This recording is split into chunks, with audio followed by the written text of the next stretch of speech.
What's up, everybody? I'm John Middlekauff. You know what I need you to do. Subscribe to our YouTube channel. We got content for days reacting to every NFL game all the time, every single day. Subscribe, like the videos. Let's go. What is going on, everybody? I think today I have the audio figured out and fixed. My fault. That one's on me. As a wise man used to say, my bad's get your ass kicked. And that is true. And his name's Michael Malone. He's the coach of the Denver Nuggets, world champion.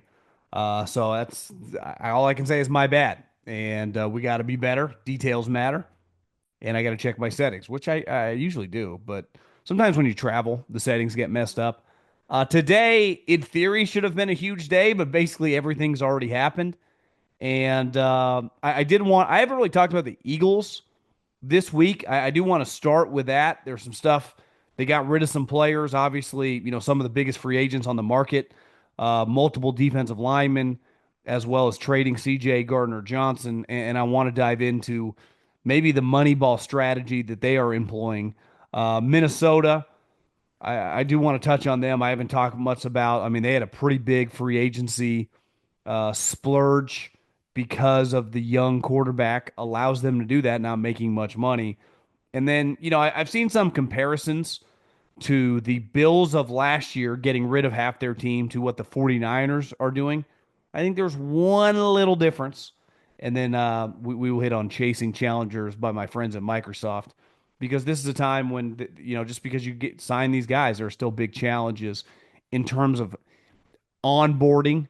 I almost said waterboarding, onboarding that individual to your squad. So a lot going on football wise, very exciting times. And yeah, we'll see whenever the two quarterbacks, Russell Wilson, who's taking visits, and Aaron Rodgers, who knows? So we'll just wait and see whenever they sign, and obviously those will be massive stories whenever that takes place. But who knows? I mean, I would not get your hopes up anytime soon. But I did want to start with the Eagles and Howie Roseman, because you win the Super Bowl and everyone is sky high, rightfully so. Second Super Bowl in 7 years? Second Super Bowl in franchise history. Squad is absolutely loaded. Then all of a sudden, they re-sign Zach Bond. Everyone's like, hell yeah! Gives Saquon a little extension as a thank you. And then free agency tampering period hits. And Sweat gets a ton of money in Arizona. Milton Williams gets broken off by Vrabel. CJ Gardner-Johnson, who I think I brought a physicality back to that defense that they were clearly missing last season. And everyone's like, what the hell is going on? And I think the modern day version of football Moneyball right now for the Eagles, and I would just say in general in the NFL, is utilizing elite coaching. Because when you have an elite coach on a side of the ball, sometimes you can overcome stuff. We have seen Andy Reid do that since they got rid of Tyreek Hill. We have seen Sean McVay do that the last couple years, leading back-to-back playoff teams. And hell, they went toe-to-toe with the Philadelphia Eagles this year, the only team that gave them a game. And I think clearly the 49ers with Kyle Shanahan plan on doing that this fall. And I think when you're the Eagles, you go, we have so much invested into our offense financially. And that's just a fact. I mean, Saquon is the seventh highest paid player on the offense. We have one of, if not the best defensive coordinator in the NFL. And he is being paid an absolute premium. And we're lucky we have hit on some sweet draft picks. But we're going to utilize him. We're going to be able to let the defensive linemen go. We're going to be able to trade CJ Gardner-Johnson. Because our ability to make guys, develop guys, and find underappreciated assets is under Vic's tutelage and watch. We just did it last year with Zach Bond. We plan on doing it again. And they did it. They also do it on the offensive line with Stoutland. They've done it with Jordan Mailata. They did it last year with Becton. They are attempting to do that in the trade for CJ Gardner-Johnson with the former top pick from the Houston Texans, 15th overall pick, guard, Green. Now, you're not going to hit on all these, but this is Howie, and this is why I push so heavily when it comes to the draft, free agency, This stuff is all an economic exercise. It really is. How much do I have to pay for the player? What type assets do I have to pay a premium for? And what type guys can I get on the cheap? Like one thing's pretty clear right now in free agency. If you want a competent guard or tackle, you got to pay a lot of money. But I will say this, when you are paying a ton of money for a starting guard or a starting tackle that has proven he can start at those positions, it's like at least you know I can plug this guy in and he can start for me and he can function. Do I feel comfortable giving Aaron Banks that much money if I'm the Green Bay Packers? Of course not. Do I feel great if I'm the Chiefs about signing Jalen Moore, who was Trent Williams' backup, to $30 million? Dollars? Of course not. But those guys have proven they can start in enormous games. Banks has been a multiple year starter on one of the best teams in the NFL. So, yeah, do I have to pay 150 cents on the dollar? Probably. But I witnessed what happened last year in the playoff game to the Green Bay Packers at left guard. It was a joke. Like, it was a complete embarrassment. And I'm not going to allow that to happen again. Plus, unlike free agency, like a guy might get hurt that you sign, but you know what you're getting in free agency. Why? Because the guy's been playing in the NFL. And if you run the same scheme, it literally is plug and play. It's the only time in football where stuff is plug and play when another team runs your offense. Because there's not often you go, because in college football, that's not the case. When you are drafting a college prospect, there is a huge projection, not just his ability to play in the NFL, but how he will work in your scheme, even if there are similarities to what he did in college. But like you pay premiums in the NFL for these offensive linemen. That much is clear when you watched how much they got. Same thing with defensive linemen. Because if you watch them do something exactly what you're going to ask them to do, you feel pretty good about it. Because they've been doing it for several years, typically, for whatever team they've been playing on. And like Howie Roseman understands how talented Milton Williams is. But he goes, I've watched Fangio for 20 years in the NFL, find guys like that and develop them. I've watched him take guys like Nolan Smith and develop him into a good player and then turn him into a Pro Bowl level guy. And then take really good players like Jalen Carter and Quinyon Mitchell and Cooper DeJean and turn them into like all pro level guys. So part of the Eagles' economic outlook on their squad is we're going to have to trim a little bit on defense, invest in the draft, and let Fangio coach and develop. That's why we're paying him so much money. We've been doing it on the offensive line for years with Jeff Stoutland. For years. Before he showed up, Howard Mudd was that version for the Eagles. It's why he believed in Jason Kelsey, an undersized athletic center. And that's how you have to do it in football. Because you can't just find a bunch of A.J. Browns and pay them all. We just saw the 49ers. They got to get rid of a lot of guys. Because eventually you get to a point where the cap space just limits you. And that is why coaching is so important. It really is. And I think the Eagles are in an excellent spot because of the guy running their defense. So, yeah, some of the household names might be gone. Clearly, those guys got a ton of money, and rightfully so, on the open market. But I wouldn't lose 1 second of sleep if I was a Philadelphia Eagle fan. Now, a team that I would lose a little sleep for, even though on paper they had an excellent free agency, you could argue Minnesota keeping their stud corner, Byron Murphy, who I've been watching since he was in college at Washington.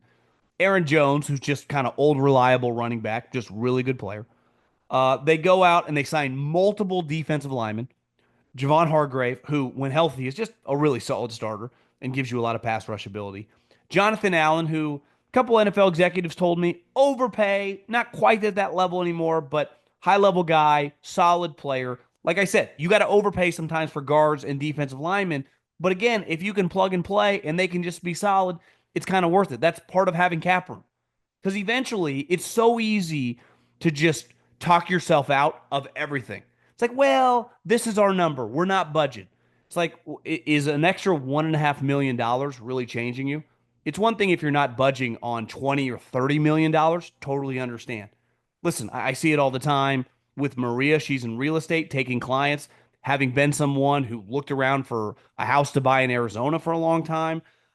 You can talk yourself out of any house, whether your price point's 300 grand or $30 million. Like every single house you walk into, you can find something wrong with it. It's no different with free agency. You're like, this. No, I don't see that. It's like it's so easy to do. Eventually, you're either going to pull the trigger or not. You want to find somewhere to live? Do you want this player or do you not? And I think when you look at Minnesota, like they were just really, really aggressive. And I think Sam Darnold, because of those last two games, made it easy for them to go, you know what? Our plan all along was to roll with JJ McCarthy. We're going to stick with that plan and we're going to utilize our cap space. And totally understand why they came to that conclusion. Here's the problem. I talked about this yesterday with all the pressure now being on Caleb or the last couple days, and I stand by that. Like they're and people are like, he hasn't been making excuses. I'm not saying he ever made an excuse. All I'm saying is like there were a lot of excuses made for him. And I would say many were very justifiable. That doesn't dispute that like he looked way off. And there was a lot going on. But now you got a competent offensive line. You got a sweet play caller. We know you got some weapons. You're gonna have a good defense. Like the team is way turns out way better than last year. And I would say the thing for Minnesota, typically when a young quarterback who gets drafted high, they go to shitty teams. They go to terrible teams. We saw it last year with Jaden Daniels. Jaden Daniels goes to Washington. And I don't care how far they made it. Even Commanders fans have to agree. Like their roster from a depth standpoint was not that great. What he did was remarkable. It really was. I mean, it was insane. Typically, it's like Drake May. You go to a dog shit team and you get your teeth kicked in. Well, JJ McCarthy is about to start for a team that won 15 games last year and was just 14 games, whatever it was. I mean, they were 60 minutes away from being the number one seed. And a huge reason for that. And again, like I understand everyone, I don't even want to say overreacting, but making a really big deal about the last two games because it'd be disingenuous of me or anyone that talks about this stuff that is so critical. Like, for example, there's a reason like James Harden takes so much crap. It's because he's been so bad in the playoffs. And we've watched him in his biggest moments crumble like a cookie. We saw it for a long time when I was younger with Alex Rodriguez in the playoffs. And the nerds will be like, sample size, small sample, Billy Bean, anything can happen in the playoffs. Well, that's fine. Some guys come through, some guys do not. Football's no different. You only get, one game opportunities. These aren't 7 game series. And the games at the beginning of January and in the first round of the playoffs, there's just more, they just matter more than a game in September or October. Not saying that games in September and October are not important, but when you don't play well, especially in primetime games, we just judge you more harshly. And clearly the league did as well because, like I said, clearly lost a lot of money. But he threw 35 touchdowns. And a huge reason this team was, I mean, had a very good chance. And like most people, I picked them to win that game in Detroit because I didn't think Detroit just had enough guys on the field, given how many injuries, was like, they're going to win the division. And it's going to be one of the most remarkable things I think I've ever seen. And it didn't happen. But there is no disputing the big reason they were there and kicking the crap. I mean, think how many times you watched the Minnesota Vikings game and they were just like working the Packers, working the Niners, working the Texans. I mean, they were beating really good teams start to finish throughout that season by a lot. And their passing game obviously benefits from having, if not the best, him and Jamar Chase are two of the best wide receiver talents we've ever seen in Justin Jefferson and Jordan Addison, and obviously bringing the running back. But like that's what JJ McCarthy has. And we've talked about this before. Like he's never been asked to play like that. He never had to do that with Jim Harbaugh. That was not the way Michigan philosophically operated. And I was more critical of Kevin O'Connell probably than any human being that speaks about football in that playoff game because once Sam Darnold showed that he was overwhelmed in the previous game and the blitzes were getting to him, and you had to find a way to just calm the nerves. Try to run the ball, try to get some quick passes, do something, but you got to help your quarterback out. And I felt like all he was doing was throwing bombs. And I do believe that Kevin O'Connell, a lot like Sean McVay, likes to let it rip. Well, where has Sean really benefited these last couple years? He got Matt Stafford, basically the poor man's Aaron Rodgers. And right now, he's no longer the poor man's Aaron Rodgers. I mean, clearly he's a better player. I'm just talking like historically. He got one of the great throwers in the history of the league. And I'm not saying that JJ can't do that. His one playoff game right before he got, or preseason game before he got injured was very, very promising. But there's a huge difference from making some sweet plays in a preseason game and playing the Lions or Packers on Sunday Night Football, where your coach might call 35 passes, where you were winning games in college throwing the ball like 9 times. So I'm just fascinated to watch this play out. I'm not anti JJ McCarthy by any means, but there is, and this speaks for Caleb too, when you just get drafted or somehow end up and get drafted high on these incredibly talented teams with unreal coaching that like to throw the ball, there is like an added pressure put on you. And we've said this before, like not all these quarterbacks are going to work out. It's just statistically impossible. It wouldn't be a statistical outlier. It's statistically impossible. So some of these guys are not going to work out. And I understand why they made the move, but there is a lot of risk. And they have loaded the team around. I think the Bears and the Vikings, like there's nothing more their young quarterbacks could say. They couldn't have asked for anything more on both sides of the ball, and especially with the coaching staffs. Who's scoring big in the NBA this season? You are. With the all-new ways to get in on the action at DraftKings Sportsbook, an official sports betting partner of the NBA. From dunks to assists to rebounds, get behind your favorite player and the prop bets you can make on DraftKings, the home of NBA player props. Ready to place your first bet? Try betting on something simple, like picking how many points your favorite player will have. Go to DraftKings Sportsbook and make your first pick. First time? Here's something special just for you. New DraftKings customers bet $5 to get $150 in bonus bets instantly.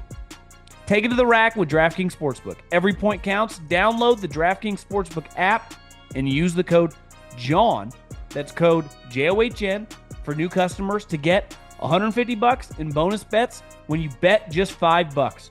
Only on DraftKings. The crown is yours. It's funny when you do a big purge, everyone, and I'm probably guilty of this too, it's like, you're just gonna, what are you doing?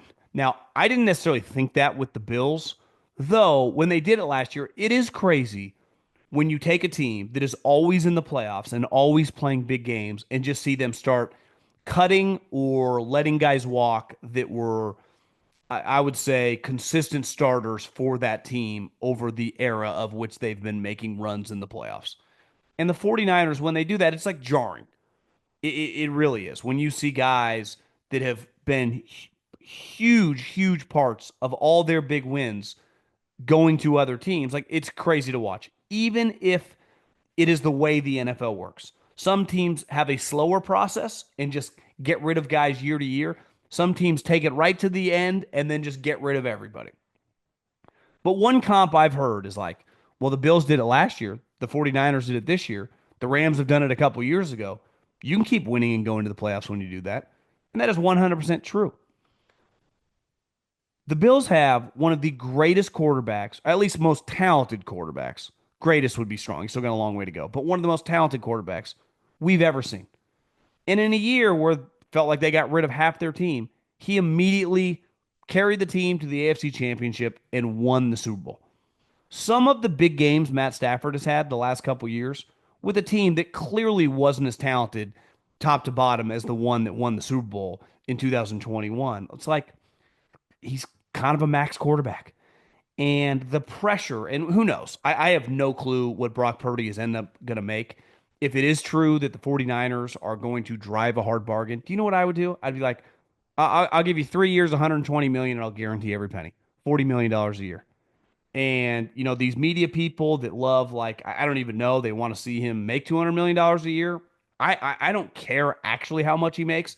I just think based on the cap and based on the elite quarterbacks, paying him a ton of money is extremely risky because he's not as talented as these other guys, especially the cream of the crop. And I've seen less talented guys get paid a premium and their team crumble and their team look awful. And I think the 49ers are in this weird spot. It's like, yeah, the Bills could do that because they had Josh Allen. It's like, yeah, the Rams could do that because they had Matt Stafford. Now, you could put some of the numbers together against Brock Purdy and Matt Stafford. Like, come on, what are we arguing? There's not a coach in the NFL, including Kyle, who would take Brock Purdy over Matt Stafford. So I just think the 49ers are in this weird time. I don't just think they're going to crumble because they let a bunch of guys go. But if the plan is to put it all on Brock's back, a lot like they did with Stafford and definitely how they did with Josh Allen, that will fail. That will not work. And we have talked about this with Jared Goff and Jalen Hurts, who are, in the category of Brock's beat them, they've beat him. Like we've kind of seen it both ways. But both guys started kicking ass when their teams surrounded them with unlimited talent. And that is the pressure on the 49ers. Brock had a ton of success in that situation. The moment some of their injuries started happening down the stretch of the season, he did not play as well. That's an objective take. And I don't know anyone that would disagree. Ton of awful interceptions down the stretch of the season where the season was still alive. So I just think anytime you're in a slippery slope of like, okay, you're putting all your chips in the middle of the table and your team's not as good, like you better be like understand what is around that door. It could get really weird really fast, and there's nothing you can really do about it. Okay, welcome to Chasing Challenges, brought to you by Microsoft. In the NFL, just like in the business world, overcoming obstacles is the key to success. Microsoft empowers business decision makers with AI solutions, simplified cloud and data management, and trustworthy, responsible technology to turn challenges into opportunity. In this segment, we'll explore some of the biggest challenges being faced in the NFL and how they can be overcome. Whatever challenge you're facing, Microsoft empowers you with the expertise to say, bring it on. This week, we're discussing the challenge faced by all these teams that just signed big free agents. Because I was part of a free agent class when I worked in Philly called the Dream Team. And we brought in a lot of guys. And some of them did not fit the scheme. Some of them just were over the hill and couldn't play. And in the NFL, when you pay a guy a lot of money, and most of these contracts aren't crazy, right?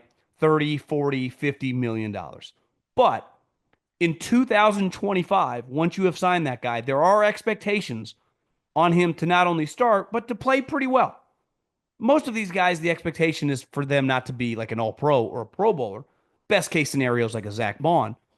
But like worst case scenario is just, can you just start for me? Can you just stay on the field and be a functional starter?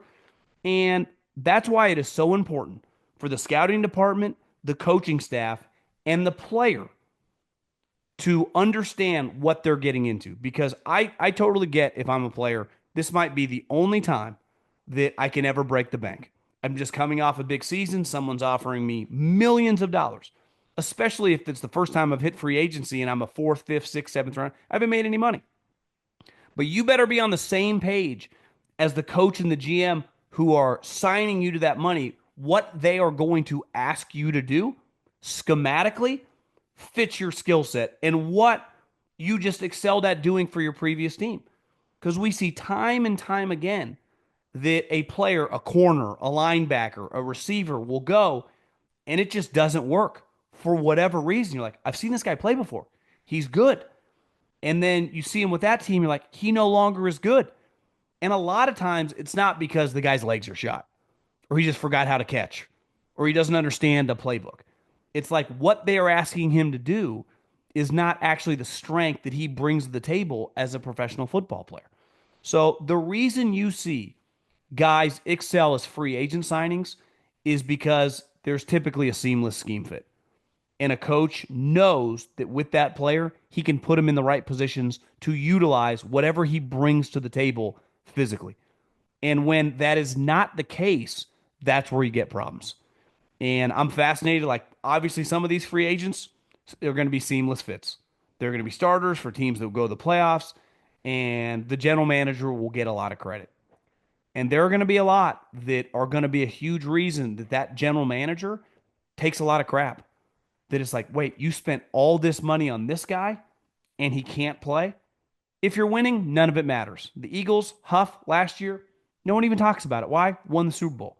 But when you start winning 5, 6, 7 games and your team is watching round one of the playoffs and your players are headed to Cancun and your coaching staff all has their head down in their office, it usually like that becomes a huge, huge point of conversation. So the work that went in the last, I would say, several weeks, obviously you scout these players all season long, But like these last couple weeks are okay, are we good with putting pen to paper and giving player X a $28 million signing bonus to be our starting right tackle or to be our starting middle linebacker or to be our starting nickel corner? Once you do that, that guy is going to play. That guy is going to start for you. You pencil him in as a starter. So even if you draft some good young players, that guy's going to get the benefit of the doubt. And if it does not go well, football's kind of a big deal, and a lot of fans would not be happy. And usually that's who the owners listen to, of like, what is going on? So that's it for this week's Chasing Challenges. Remember, Microsoft's AI solutions empower you to make bold steps and make informed decisions, speaking new ideas to help drive your business forward. With Microsoft as your trusted partner, you can navigate your journey with confidence, finding innovative solutions and reaching new possibilities. Visit Microsoft.com/challengers to learn more.